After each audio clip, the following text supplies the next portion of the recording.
నమస్తే. ప్రస్తుతం మనం పాలమూరు జిల్లా కేంద్రంలోని మినీ ట్యాంక్ బండ్ వద్ద ఉన్నాము. మినీ ట్యాంక్ బండ్ ఎందుకు ఉపయోగానికి రాకుండా ఈరోజు వృధాగా పడిందని చెప్పుకోవచ్చు. చూస్తున్నాం, మన కెమెరా పర్సన్ చూపించడం జరుగుతుంది. ప్రస్తుతం ఇందులో అంటే 14 కోట్ల రూపాయలతోన ఈ స్ట్రక్చర్ ప్రస్తుతం మనం చూస్తున్నాం. సస్పెన్షన్ బ్రిడ్జ్తో పాటు ఇక్కడ వివిధ రకాల అంటే ఇక్కడ వచ్చే పర్యాటకులు ఎవరు వచ్చినా కూడా ఆహ్లాదకరంగా ఉండేందుకు ఏర్పాటు చేయడం జరిగింది. అయితే ఇది యాక్చువల్గా గతంలో పెద్ద చెరువుగా దీన్ని పిలిచేవారు. ఎందుకంటే మహబూబ్ నగర్ ఏదైతే జిల్లా కేంద్రానికి సంబంధించిన కలుషితమైన నీరు ఉందో ఆ నీరు వివిధ రకాల మురికి కాలువల నీరు మొత్తం కూడా ఈ పెద్ద చెరువుకు వచ్చి ఇందులో నిల్వ ఉండేటివి. అయితే దీనిలో ఈ గుర్రపు డెక్క కూడా పూర్తి స్థాయిలో పెరగడం జరిగింది.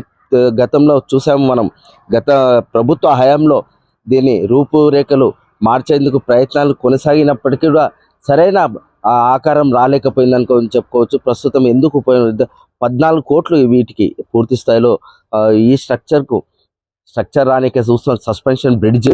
ఈ బ్రిడ్జ్ తర్వాత ఆ సెంటర్ పాయింట్ ఏదుందో అక్కడ ఆ సెంటర్ పాయింట్ వద్ద ఈ సస్పెన్షన్ బ్రిడ్జ్ నుంచి పర్యాటకులు అక్కడికి వెళ్ళి అక్కడ ఒక చిన్న అంటే హోటల్ మాదిరిగా నిర్మించాలనే ఒక ఆలోచన ఉండేది గతంలో. ఎందుకంటే చుట్టూ వాటర్ మధ్యలో హోటల్ ఉన్నట్లు తయారు చేయడానికి కూడా అప్పట్లో ఉన్న ప్రభుత్వం ప్రయత్నం చేసినప్పటికీ అది మధ్యలోనే ఆగిపోయిందని చెప్పుకోవచ్చు. ప్రస్తుతం దీనికి 14 కోట్ల దీనికి కేటాయించగా దాంట్లో సుమారు ఇప్పటివరకు మనకున్న అవగాహన కాడికి 8 కోట్ల రూపాయలు పూర్తి స్థాయిలో దీనికి ఖర్చు చేయడం జరిగింది. ఇప్పుడు 8 కోట్ల రూపాయలు ఖర్చు చేసినప్పటికీ కూడా ఈ గుర్రపు డెక్క కావచ్చు, ఇంకొకటి ప్రస్తుతం మనం టూరిజం శాఖ నుంచి కూడా అక్కడ ఒక బోట్ ఉంది.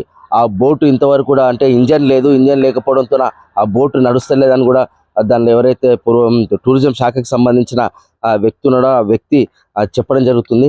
అయితే ఆ వ్యక్తి చెప్పడం జరిగింది ఇక్కడ మాత్రం పూర్తి స్థాయిలో అసాంఘిక కార్యక్రమాలకు ఇది ఒక అడ్డాగా నిలిచిపోయిందని చెప్పుకోవచ్చు మినీ ట్యాంక్ బండ్. ఎందుకంటే పర్యాటకులు ఎవరు కూడా రాకపోవడంతో ఇక్కడ సాయంకాలం రాత్రి వేళల్లో అసాంఘిక కార్యకలాపాలకు అడ్డాగా ఉందని చెప్పుకోవచ్చు. ప్రస్తుతం మనం ఆ సస్పెన్షన్ బ్రిడ్జ్కు వెళ్ళి అక్కడ ఉన్న పరిస్థితులు పరిశీలిద్దాం.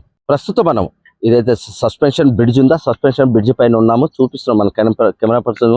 పూర్తి దీనికి ఎక్కడ కూడా అంటే ఏమాత్రం దీన్ని చూడడము పర్యవేక్షణలో లేకపోవడం కారణంగానే ఈరోజు ఈ విధంగా నిర్లక్ష్యానికి గురైందని చెప్పుకోవచ్చు. చూస్తున్నాం, గుర్రపు డెక్క అట్లే ఉంది. గుర్రపు డెక్క పూర్తి స్థాయిలో ఈ వాటర్ పూర్తి స్థాయిలో కూడా గతంలో గుర్రపు డెక్క మొలిచేది. అయితే ఈ మధ్యకాలంలో అంటే ఈ గుర్రపు డెక్కను కూడా తొలగించడం జరిగింది. తొలగించినప్పుడు కూడా అది పూర్తి స్థాయిలో మళ్ళీ ఒకసారి రావడం జరుగుతుంది. అయితే ఇందులో పూర్తి స్థాయిలో ఈ పెద్ద చెరువు, గతంలో దీనిలో పెద్ద చెరువు అనగానే ఈ ముదిరాజు కులస్తులు అంతా కలిసి చేపల పెంపకాలు జరిగేటివి.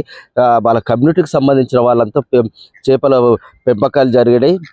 పెంచిన ఏవైతే చేపలు ఉంటే అవి మార్కెట్కి తరలించి వాళ్ళ జీవనం కొనసాగించేది. ప్రస్తుతం మాత్రం ఇందులో అలాంటివి ఏమి కొనసాగడం లేదని చెప్పుకోవచ్చు. ఇదంతా ఈ పెద్ద చెరువు, గతంలో పెద్ద చెరువు, ఇప్పుడు మినీ ట్యాంక్ బండ్. ఈ మినీ ట్యాంక్ బండ్ కబ్జాకు గురైంది చెప్పుకోవచ్చు. పూర్తి మనం చూస్తున్నాం, చుట్టుపక్కల మొత్తము ఇండ్లు పూర్తి స్థాయిలో చెరువులోనే నిర్మించడం జరిగింది. గతంలో వస్తున్నారు, హైడ్రా వస్తుంది, పాలమూరులో మున్సిపాలిటీకి సంబంధించిన అధికారులు నోటీసులు ఇచ్చారు, కూలగొడుతున్నారు అనే టైప్లో పెద్ద ప్రచారము పుకార్లు జరిగినప్పటికీ అదంతా మున్సిపల్ అధికారుల ఓన్లీ ఉనికి చాటుకోవడానికి మాత్రమే ఆ ప్రచారం చేశారని చెప్పుకోవచ్చు. హైడ్రా లేదు, ఇక్కడ పాలమూరులో హైడ్రా లేదు, ఏమీ లేదు. ఎందుకంటే హైడ్రా ఉంటే మనం చూస్తాం చాలా ఉంది.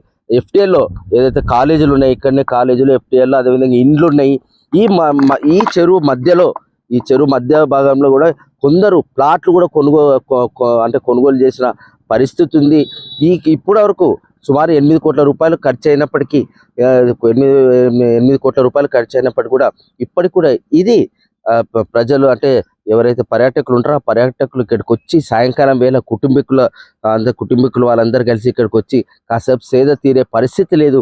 ఎందుకంటే సాయంత్రం అయిననే ఏదైతే మనం చూపించామో మన పక్క ఏదైతే బాక్స్లో విజువల్స్ ప్లే అవుతున్నాయో దానిలో పూర్తి స్థాయిలో మద్యం ప్రియులు కావచ్చు, వివిధ రకాల అందరూ వచ్చి ప్రేమికుల జంట కావచ్చు, వీళ్ళంతా ఇక్కడంతా తిష్ట చేయడం జరుగుతుంది సాయంకాలం అయిన. ఈ మినీ ట్యాంక్ బండ్ ఎందుకు ఆదరణకు అంటే రాకుండా పోయిందని చెప్పుకోవచ్చు. ప్రస్తుతం మనం ఆ బోటు ఎక్కడైతే ఉందో ఆ బోటు ఏమైంది పరిస్థితి, ఆ బోటు టూరిజం శాఖకు సంబంధించిన ఉద్యోగి అక్కడ ఉన్నారు, ఆయనని అడిగి తెలుసుకుందాం. ఇంత ఖర్చుతో అంటే ఏర్పాటు చేసిన ఈ సస్పెన్షన్ బ్రిడ్జ్ కావచ్చు 14 కోట్ల వ్యయం కేటాయించడం జరిగింది. 14 కోట్ల 8 కోట్ల రూపాయల వరకు ఖర్చు కావడం జరిగింది. ఇప్పటికైనా ఎందుకంటే వేసవికాలం వస్తున్న నేపథ్యంలో ఇప్పుడు ఎందుకంటే వీరంతా అంటే వేసవికాలంలో దూర ప్రాంతాలకు వెళ్లకుండా పాలమూరు జిల్లా కేంద్రంలో ఏవైతే ఉన్నాయో పిల్లల మరి కావచ్చు, మయూరు నర్సరీ కావచ్చు, ప్రస్తుతం మినీ ట్యాంక్ బండ్, ఇవన్నీ పర్యాటకులకు అందుబాటులో ఉంచితేనే అంటే బాగుంటుంది. లేకపోతే ఖర్చుతో అంటే ఖర్చుతో కూడుకున్న పని. ఎందుకంటే హైదరాబాద్ సాలార్జంగ్ మ్యూజియం కావచ్చు, ఇతర ప్రాంతాలకు ఎక్కడికి వెళ్ళినా ఖర్చుతో కూడుకున్న పని. కాబట్టి ఇప్పటికైనా పాలమూరు ప్రజలకు ఈ మినీ ట్యాంక్ బండ్ను కావచ్చు, ఇంజన్ లైన్ బోట్ ఏదైతే ఉందో ప్రస్తుతం అక్కడ ఇంజన్ లైన్ బోట్ ఉంది,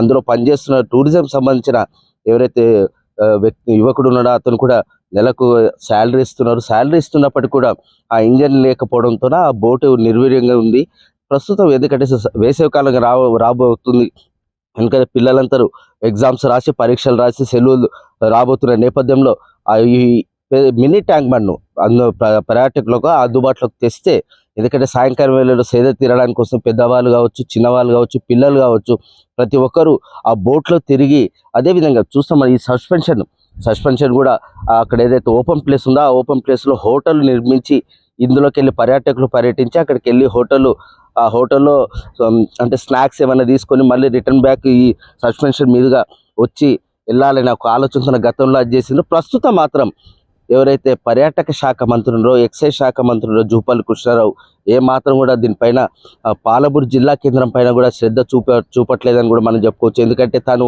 ఈ పర్యాటక ప్రాంతాల్లో పరిశీలిస్తే ఈ వేసవి కాలం ఏదైతుందో ఆ వేసవి కాలంలో పర్యాటకులకు అందరికీ కూడా కాస్త ఊరట చెందినట్లుంటుంది. ప్రస్తుతం మనం బోట్లో ఉన్నాము. ఈ మినీ ట్యాంక్ బండ్ వద్ద ఉన్న బోటు టూరిజం శాఖకు సంబంధించిన బోట్లో ఉన్నాము. అయితే ఈ టూరిజం శాఖకు సంబంధించిన గతంలో కూడా మాజీ మంత్రి శ్రీనివాస్ గౌడ్ కూడా ఎక్సైజ్ శాఖ మంత్రి, టూరిజం శాఖ మంత్రి, ఈ విధంగా తను ఉన్నప్పుడు ఇక్కడ ఈ ప్రాంతంలో ఈ విధంగా పనిచేయడం జరిగింది. ప్రస్తుతం అయితే కొల్లాపూర్కు సంబంధించిన శాసనసభ్యులు ఎవరైతే ఉన్నారో జూపల్లి కృష్ణారావు ప్రస్తుతం ఆయన టూరిజం శాఖ మంత్రిగా కొనసాగుతున్నారని చెప్పుకోవచ్చు. ఆయన కూడా ఒకసారి ఈ ప్రాంతంలో టూరిజం సంబంధించిన ఈ ప్రాంతంలో ఉన్న ప్రదేశాలను కూడా ఒకసారి పర్యటించితే తనకు కూడా ఒక అవగాహన వస్తుందని చెప్పుకోవచ్చు. ఎందుకంటే తను ఏమాత్రం మహబూబ్నగర్ జిల్లా కేంద్రానికి ఇప్పటివరకు రాలేదు అని చెప్పుకోవచ్చు. కూడా తను ఇక్కడ ఏవైతే టూరిజం శాఖకు సంబంధించిన ప్రదేశాలను రెండు రోజుల క్రితము ఈ నారాయణపేట సైడ్ ఏదైతే ముడుమాల్ అనే ఒక గ్రామం ఉందో ఆ గ్రామాన్ని సందర్శించడం జరిగింది. అక్కడ నిలువురాళ్ళకు సంబంధించిన పురాతన కాలంలో నిలువురాళ్ళకు సంబంధించిన ప్రాంతానికి వెళ్ళి అక్కడ పరిశీలించడం జరిగింది. ఇప్పటికైనా రాష్ట్ర మంత్రి ఎవరైతున్న జూపల్లి కృష్ణారావు మహబూబ్నగర్ జిల్లాకు వచ్చి ఈ మినీ ట్యాంక్ బండ్ మనం ఇప్పుడు చూస్తున్నాము ఇదైతే ఈ బోటు ప్రస్తుతం ఎందుకు ఉపయోగానికి రాకుండా వృధాగా ఉందని చెప్పుకోవచ్చు. ఎందుకంటే దీనికి ఇంజన్ లేదు. చూస్తున్నాం మనం ఆ ఇంజన్ దానికి పూర్తి స్థాయిలో ఏమాత్రం లేదని చెప్పుకోవచ్చు. మన కెమెరా పర్సన్ చూపించడం జరుగుతుంది. ఇక్కడ ఇంజన్ లేదు, ఏమీ లేదు, వృధాగా ఉట్టిగానే పెట్టిండ్రు వీళ్ళంతా.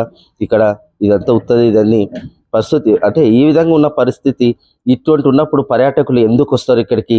వచ్చి వాళ్ళు కాలక్షేపానికి కాసేపు ఉండడానికి ఏమాత్రం అవగాహన అంటే ఇక్కడ ఉన్న జనాలకు ఏమాత్రం అవగాహన వచ్చే అవకాశం లేదని చెప్పుకోవచ్చు. ఇప్పటికైనా రాష్ట్ర మంత్రి జూపల్లి కృష్ణారావు ఇక్కడికి వచ్చి ఈ టూరిజం సంబంధించిన ప్రాంతాలను పర్యటిస్తే కూడా జనాలకు అందుబాటులోకి తీసుకొచ్చే అవకాశం ఉంటుంది అని చెప్పుకోవచ్చు. మహబూబ్నగర్ నుంచి మన తొలివేలు కోసం మీ మధు.